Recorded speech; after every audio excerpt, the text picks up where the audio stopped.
万物门扉开不远，这里就是东京城喽！孙杨正面上清酒了，快往里面请。欲知后事如何，咱们下回再说。八荒争凑，万国乾坤。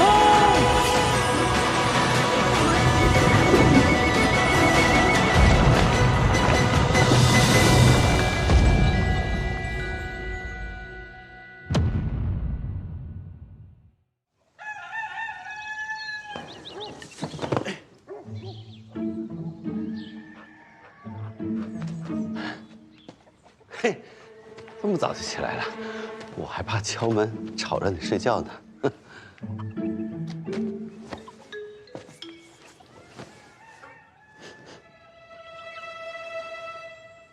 胭脂啊，行啊，你赵表。胭脂，哎，娘子，你听我说，娘子，大哥，说，你昨天晚上干嘛去了？夜不归宿，肯定没干什么正经事儿。还轮到你们两个管我啊？啊，我是你大哥，亏我昨天晚上这么忙，还想着给你们带点好东西呢。岭南荔枝，荔枝，别以为有这些珍贵吃食就可以贿赂我们了。我也第一次见，太好吃了。你们不要，那我就给爹了。不行，荔枝上火，爹不宜吃。哎，我们拿走了。我告诉你们，这可是冰镇的啊！你们啊，吃归吃啊，记得给爹和嫂子都留一点啊。啊，好的好的。剥皮吃啊。乐儿、墨儿，早饭不做了，你们自己去买些吃食，晚上嫂子再回来给你们做饭啊。娘子，我想吃蜜汁豆腐，还有嫂子，我想喝山药羹。好，那就喝山药羹。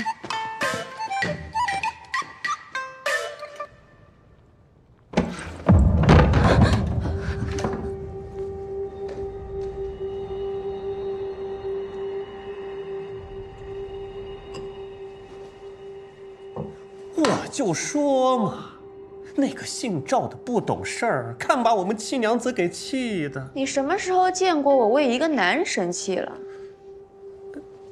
那昨晚，柱子和他……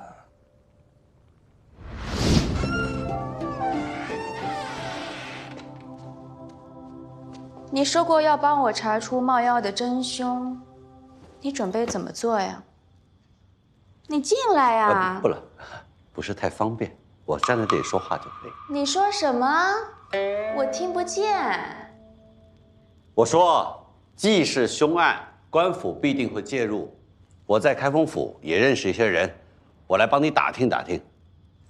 官府那边我早就打点过了，但我不信任他们，那些徇私枉法的家伙只会随便搪塞几个替死鬼给我。张七娘子啊，我可以提醒一下，有没有可能是仇人所为？说的不是妖魔鬼怪哈，人。人可比妖怪更可怕呀，人心诡谲，凶险难测呀。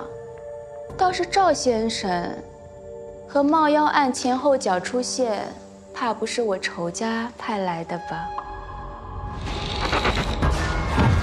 我呀，哎呦，我怎么可能是你仇家派来的？我呀，简单，就是图这份差事有油水才来的。如此说来，先生只是为得酬劳。当然，那赏金是多少呀？那门口的告示里不是都写了吗？你出去一看就知道。看来赵先生的嘴还是不太诚实嘛。那我就好奇了，你图我什么呀？说实话，我还没想好。我那……你好好想个理由。尝尝这个，岭南的荔枝。哎，你干什么去啊？我去就来。那我出去等。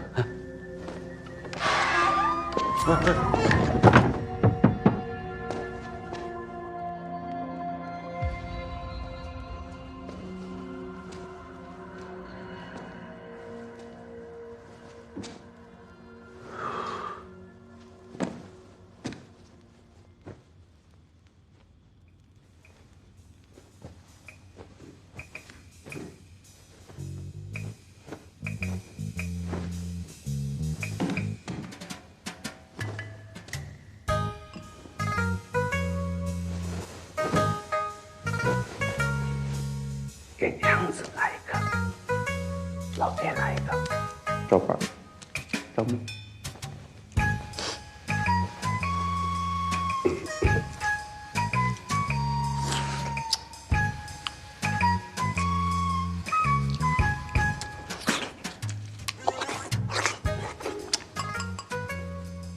可以啊，小玉盘，一看就是皇家的器物啊。先生还跟着这个呀？眼界可不是一介小民能有的。张七娘子过奖了，我也是在画像上看见过。以后你叫我七娘可好？我唤你一声赵大哥，不唐突吧？都可以。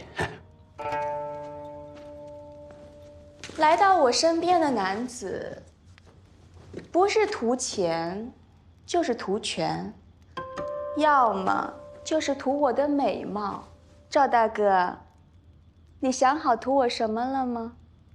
我方才一直在吃岭南荔枝，还没想呢。今日天色已晚，我呢就先回去了。改天我想到再告诉你，因为我出来时间长了，怕家里人骂我。我娘子管得太严了。你成亲了？还是个惧内的。哎，不能这么理解。我俩啊，两情相悦，时间长了以后由爱成畏罢了。对，那就此告辞。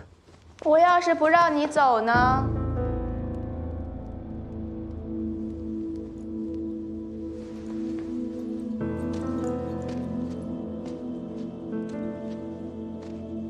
你越是不图我什么，我就越对你有兴趣。从小便有人教我，遇见自己喜欢的器物，管它是谁，贴上黄蜂，便可独占。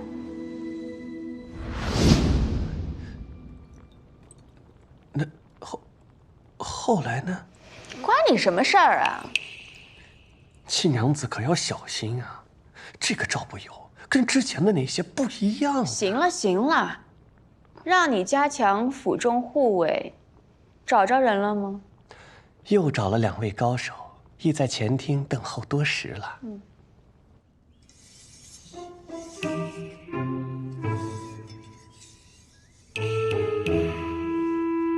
这张七娘子到现在还不出来见人，真是太大的架子了。练就一身本事，不就是为了祸慢石家？你急什么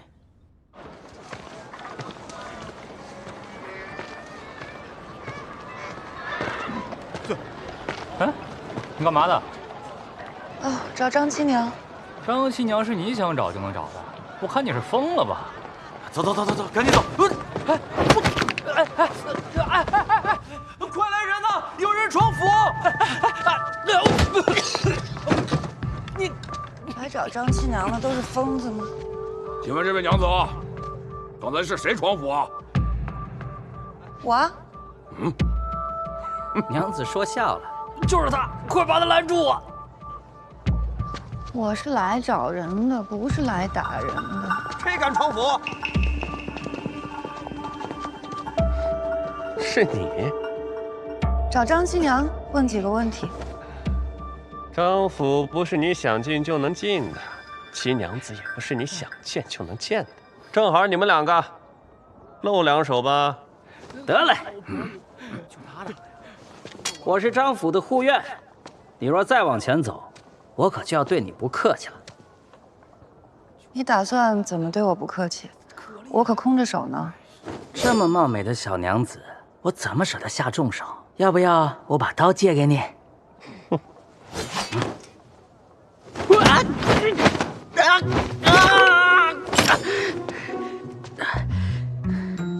你怎么偷袭呀？不是你要把刀送我的吗？反悔了，还你。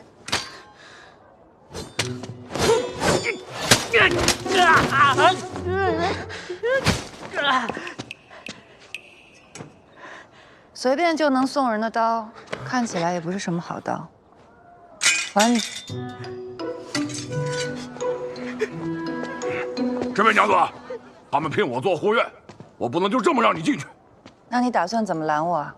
我的兵器呢，有点重，待会儿要是招呼起来，不小心伤了你，请您见谅。呀！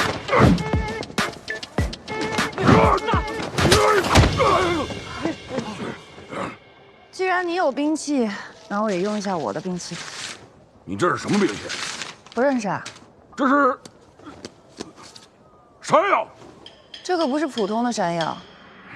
得罪了。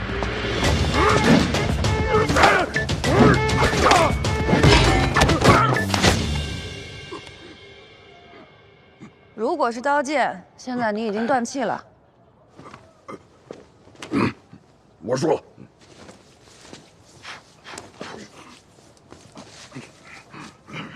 回去记得用白醋洗一下。敢问，您的山药有什么不一样啊？早市上买的，便宜许多。您可是为了上回庄宅牙行的事而来，有什么话我都会如实转告我们家七娘子的。还是把张七娘叫出来吧，我要当面问她。这个嘛，好身手啊！哦，七娘子。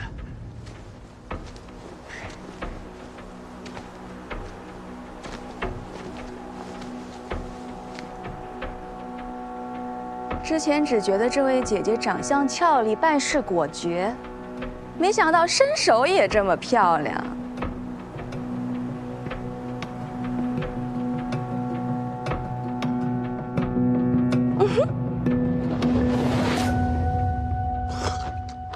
咱吃点嘛。我们要等嫂子回来给我们做山药羹吃。行行行，你们等着吧。大哥，你怎么看猫妖的？你问这个干什么？武大的尸体不是被猫妖吸到半空的，是被绳子悬吊着的。这个案子绝对是人为的，是有人用冒妖这件事情达到什么目的？大哥，你怎么看这个案子啊？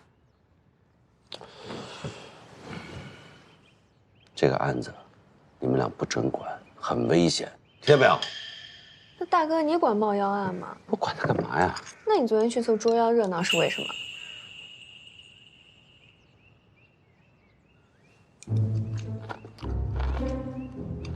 你怎么知道我昨天晚上去抓冒妖了？我看见了，我也看见了。嫂子也看见了。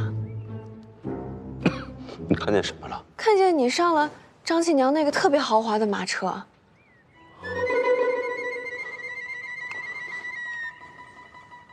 那你们俩为什么不叫着我呀？人家那手一勾，你一呲溜就上去了。你上去干什么了？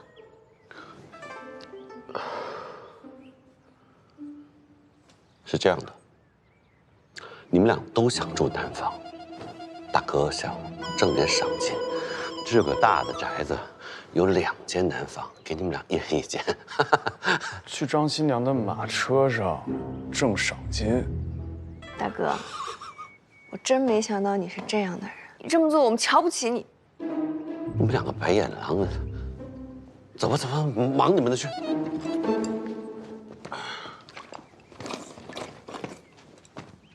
鄙视你！哎呀，找到了，吃酒的钱找到了。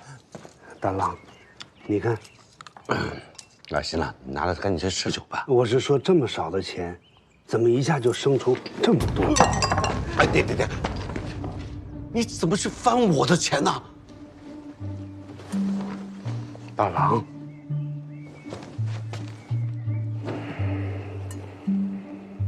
大郎，有些钱能拿，有些钱不能拿。爹，你是不是知道点什么呀？我是看到你这个钱袋，才发现了你的秘密。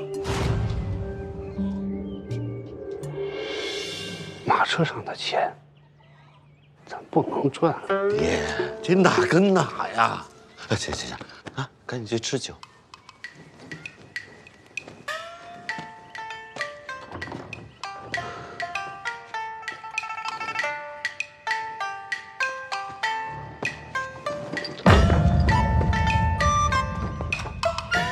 我这玉女桃花膏是秘制配方，采用上好的益母草为原料，再加入749种草药，用蜂蜜调制而成。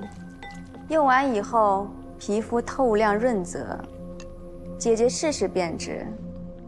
别家款待客人只是上些茶果点心，张府的款待果然别具一格啊。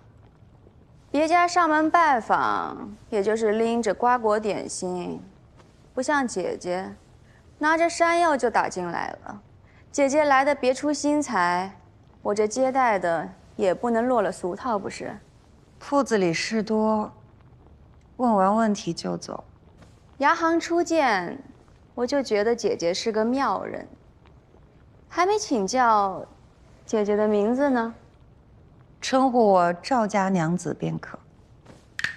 赵家娘子？难道你就是赵大哥家的那位？正是。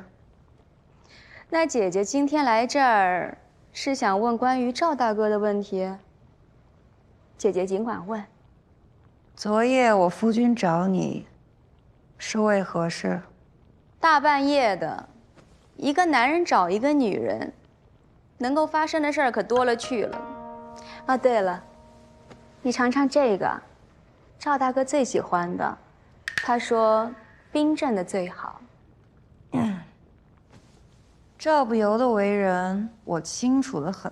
就算他有贼心，也没贼胆。况且赵不由这样的男人，张七娘可不稀罕。那像姐姐这样的女人，嫁给了他，是看上他什么了呢？我自己的夫君，我自然有心仪的理由，不需要旁人评价。别浪费时间了，找他为何事，跟我说吧。冒妖案。昨夜，赵大哥主动提出要帮我查这个案子。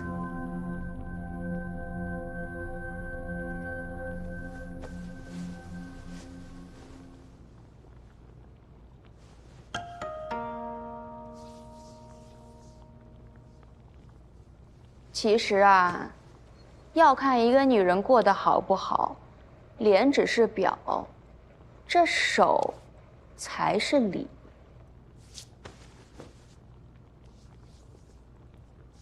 姐姐有颜有才，却只能拘泥于家务琐事中，看着手就知道，家里的那些粗活累活一件没少干吧。倒是赵大哥。昨夜帮我剥荔枝的时候，我就注意到，他那手倒是挺细的。唉，是啊，平日里舍不得赵不由干活，他那双手啊，也就留着给我洗洗脚。哦，昨日多了一个差事，给你剥荔枝。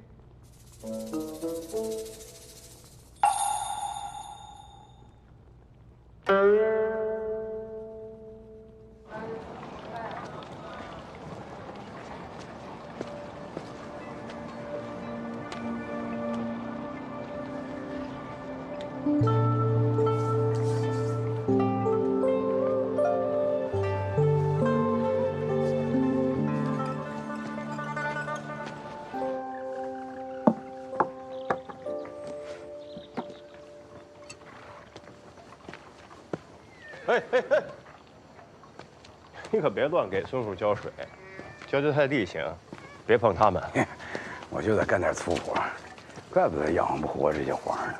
哎呦，这是赌丝钱，本蒸骨头，这是又收着黑钱了。这么舍得给我买好吃的，哪个案子的？冒妖案。这么多，这个张七娘他们家管家康乾给我的，让我评那个冒妖案。老规矩，给你看一眼，然后按月发放给金元军那些老兵。我呀，替你们操多少心呢？头儿，我收他们这么多钱，一点不冤啊，他们还占了便宜了。你知道现在冒妖案闹的洋楼街那边人心惶惶，地价都跌成什么样了？抓人了吗？我抓了一个跑腿的，叫孙博。他昨天晚上出现在杀人现场，而且有证人啊。跑腿的，年轻男性居无定所。头儿，就算这个事儿我冤枉他了啊，你往后干，保不齐将来还他妈祸害谁呢？我这叫防患于未然。把这个钱呀退了。冒妖案，张家的事情，你平不了。为什么呀？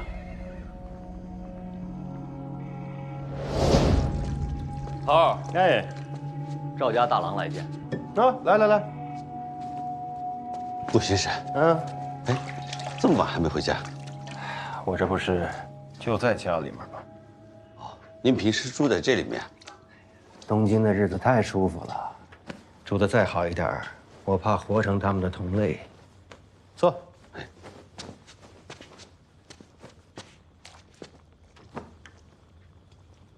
我想跟您打听个人。谁？张七娘，您知道吧？知道。你觉得她跟冒妖案有没有关系？张七娘，洋楼街冒妖案，有啊。你怎么看？我就觉得这个女人啊，你说年纪轻轻，这么厚的身家，你说她背后是谁呀？在东京城能做地产生意，又这么年轻，那背后不定有哪位神仙保着呢。没事啊，别招她啊。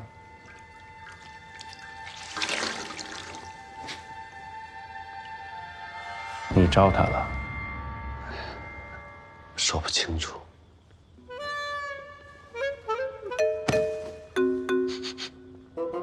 出去找女人了？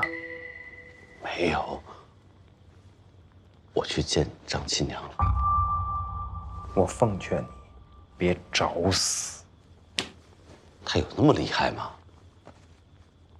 ？2年前，我们开封府有一个案子，一个年轻、俊美的教习，去到他府中，教他习书画。没多久，人就失踪了。他们家里人后来来提告，没过多久，家里人也失踪了。这案子最后不了了之。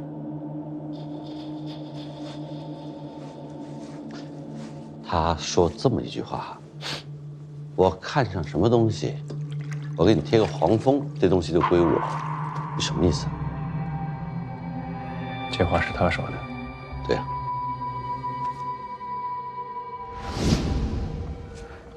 就是因为这事儿大，咱才不能得罪张家呀。咱不跟张七娘作对，咱能不能跟案子作对啊？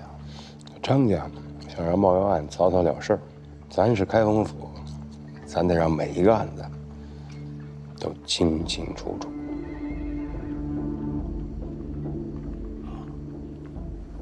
你要这么说，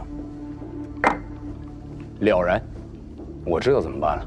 赵北要去找武家，你帮帮他。不用他，我自己就行。好，我配合他查这个案子。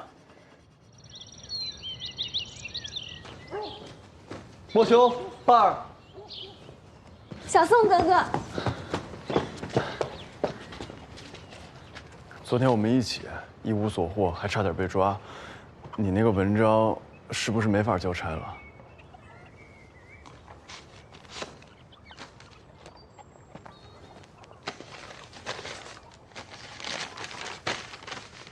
昨天半夜我又重新排了一版，也把苦灰改成了苦土，不过仅此一章。我看看，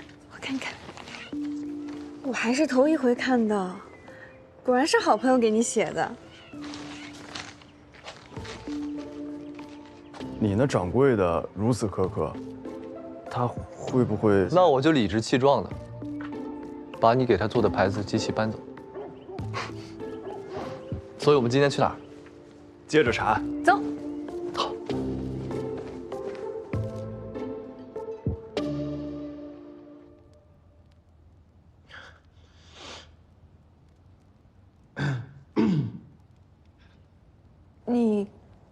干嘛穿成这样啊？姚和兄弟平日就风神俊朗，偶尔打扮一下，也让人眼前一亮啊。咱们不是说好重验尸体？你穿成这样怎么干活？对呀，没问题呀。你看我这，没问题，真的跟平常一样。哦，我昨儿啊发现了我爹的五座手札，然后呢，我就发现这上面的理论有的是可以用的。你看，比如说是这个，我觉得是没问题的。伸手。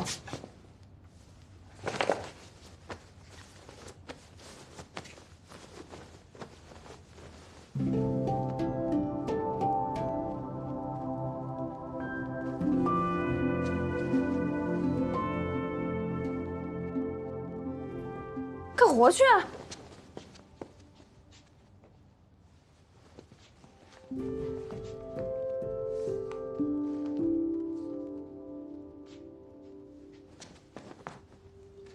若武祥是被吊起以后才断气的话，那他的尸斑应该处于上下肢的远端。不对，他的尸斑没有集中在上下肢的远端。姚和，你快帮我个忙，把它掀开来一下。你看，他的尸斑集中在四肢及后背的后侧。那要是这样的话，那武祥死的时候应该处于仰卧位。仰卧位啊，那说明武祥他被吊起来的时候就已经死了。是这样。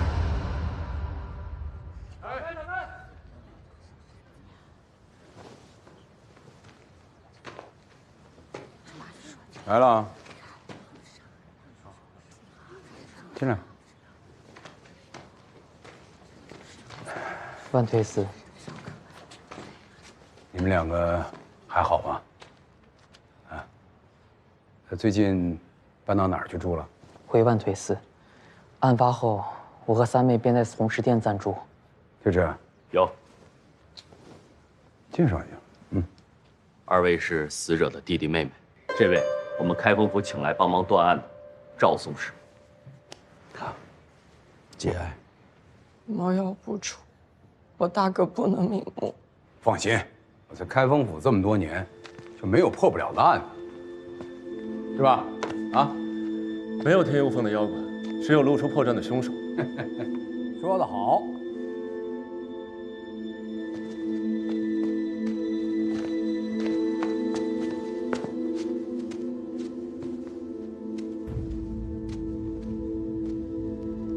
这个地方是被人进来动过吗？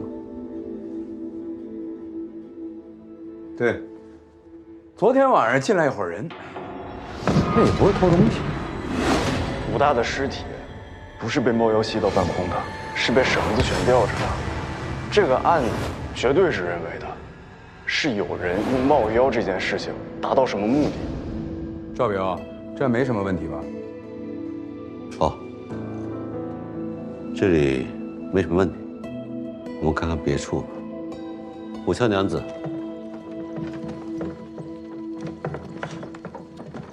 请问平日你们如何居住1楼这里是我房间，楼梯上去2间是大哥和二哥住的。你的房子我可以去看看吗？嗯。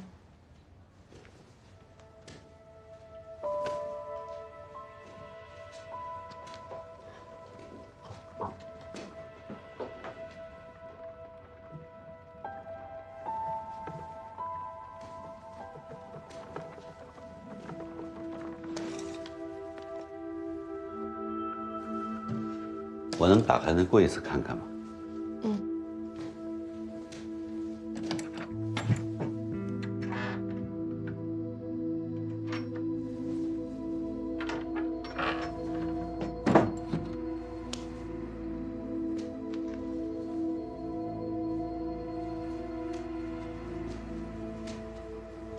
你平日就在这里梳妆，是。比我们家妹妹的那个整洁多了。上面那些东西也是你的吧？嗯。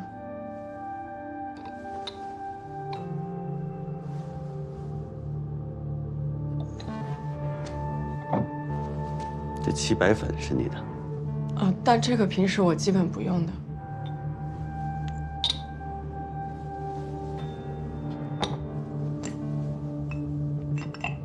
这是手膏吧？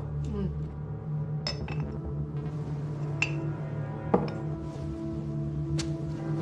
可以到2楼去看看吗？赵先生，我腿不方便，二哥你带他们上去吧。好，二位这边请。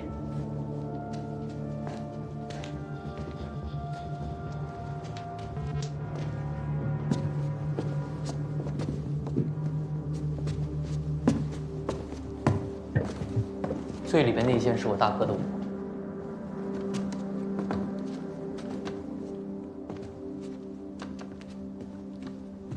这五祥看着5大3粗的，屋子倒是挺干净利索。案发以后，这个屋子有人进来动过吗？案发之后，我们便没有进来过。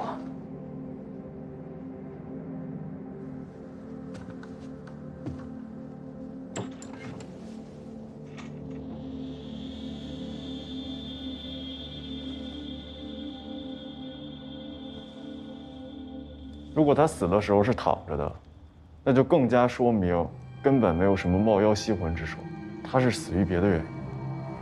死于别的原因，那会是什么原因呢？毒我们也验了，没有中毒；伤我们也查了，只有头部有那些不致死的皮外伤。到底是什么原因呢？都说尸体会说话，尸体会说话，查不出来呀。武大哥，你能不能告诉我？老何，你看，他的右眼为什么这么红啊？一般来说，如果右边脑袋受到致命的打击，右眼会充血。你昨天不是摸过了吗？昨天摸的可能不够仔细，手套会影响触觉，我再摸一遍。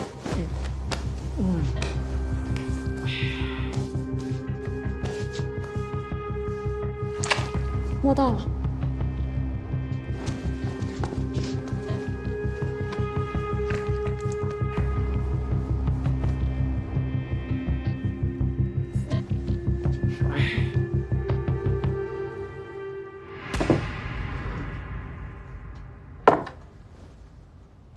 这个是你哥？不是，那是韩信。韩信？哼，供个韩信，干什么？研习兵法。哎呦，你们武家事儿大了啊！供韩信什么意思？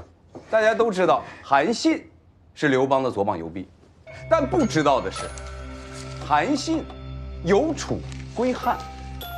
啊！你们供着韩信，偷学兵法，准备谋反，你们是不是别国安插在我大宋的细作？万岁司，未必。当年韩信带兵的时候，为了缓解军中的紧张气氛，发明一些赌博之术，所以后来民间喜欢发财的人也会拜他。不可能，我就没听说过。后面写什么？保佑发财。你再看这香炉，不是供的，是什么呀？不是，这还有供韩信保佑发财的。你知道你大哥上面写的日子是什么日子吗？我不清楚。万岁司啊，这个我想拿去调查调查。看吧，你带我去别处看看。是。啊，供韩信。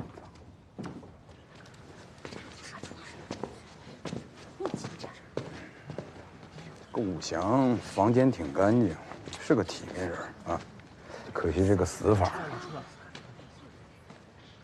不对，武祥的干净应该是个假象，他的衣柜里面是乱七八糟的，所以房间应该是被人刻意的清洁过，想抹掉什么线索。另外，他的房间里面少了一样东西，你发现没有？什么东西？油灯。啊，身上好像没有油灯。原本应该有的。桌面上有圈油渍，是放油灯的地方。我这个人，从来不相信什么冒药能杀人。所有的事情，应该都是人为的。妹妹来了。哎，回来！你看你，别吓唬人家。你们来干什么？我们刚验完武祥的尸体，发现点新线索，顾巡使让我们来跟你们禀报一声。我们，他们几个也去了。你们怎么不听劝呢？啊，不是说了不让你们掺和吗？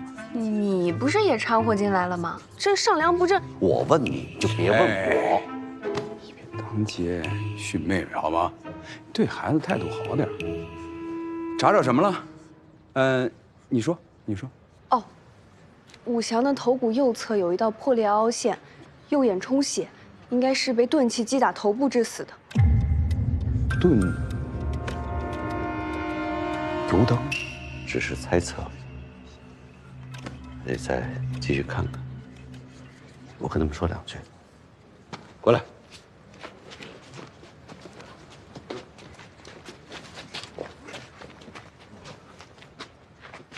你们几个昨天夜里是不是进去这个命案现场了？啊？我们4个一起去的。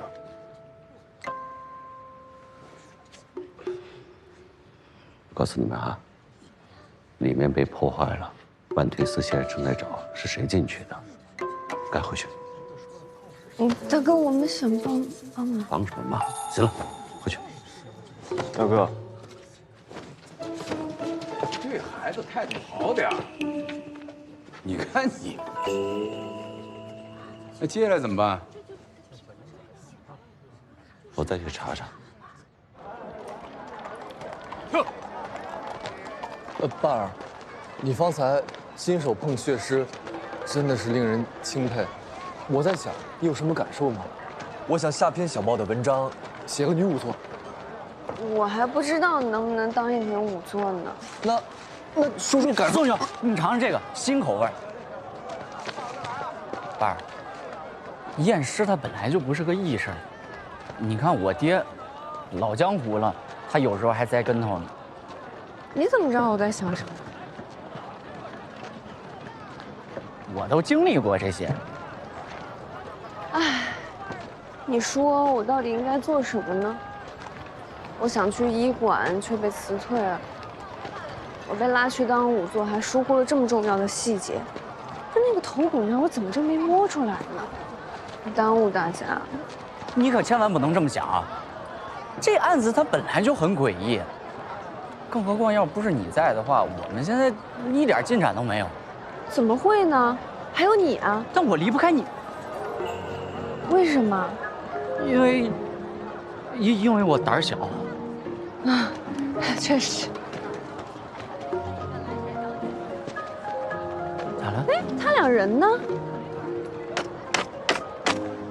那来一份吧。丁家，我不买冰，我想买制冰的消食。各位看官，今日相扑场女斩争魁首，吕梦芬、何赛娘大战极旋风黑四姐。今天的小姐官人们，3文5文的躺着好彩头啊！来来来，黑四姐究竟是力更强还是技更高？各位看官请好。小哥，哎，请问上面那2位是谁啊？那个灰裤子的叫黑四姐，那个蓝裤子，何三娘。我那朋友跟我说啊，押宝的话押到黑四姐身上，对吗？谁说的？武祥。武家大郎对吧？哎，好，他我们这常客，他这人嘛，哎，没事，也挺好听。哎呀，我还是给您提个醒，他这人啊，赌运极差，哟，逢赌必输。前2天我听说啊，他在一个赌场里输了一把大的，就一把，一到房子前没了，当场人就吓晕过去了。哎呦，不能听他的，你还信他？信他家底都得输光了，不能信，不能信。多谢。哎呀，好吃好吃。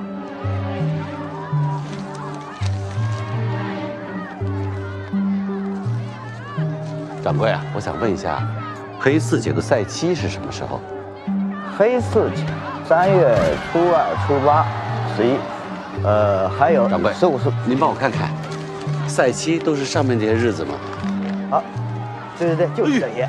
太好了，下把要不要下注？我下一期，多谢。何然赢，开出去！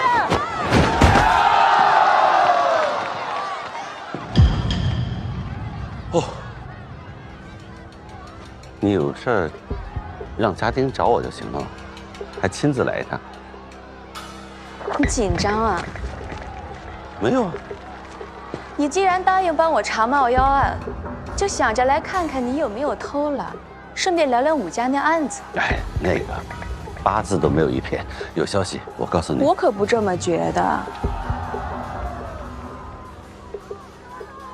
赵大哥接下来去哪儿查啊？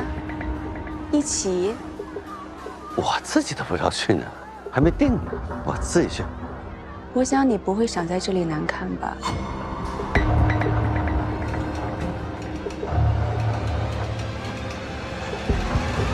走。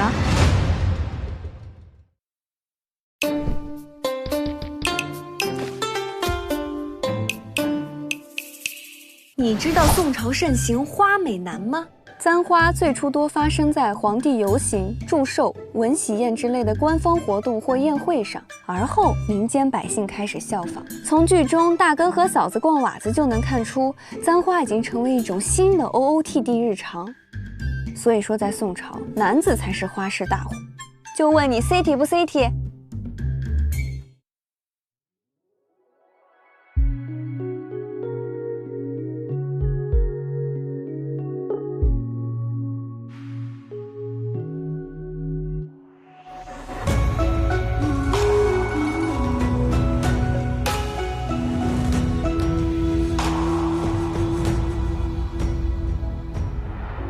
若非相蕊，谁会惹怨？这般浮于荣仆贵贱，身披斗笠，怎能奈何天？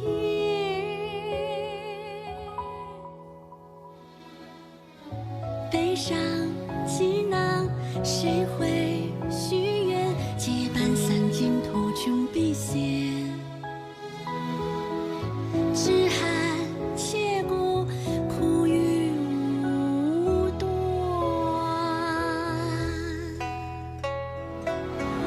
情不断，理还乱，既不怨也不满。抬头花眉月残，心里最疼。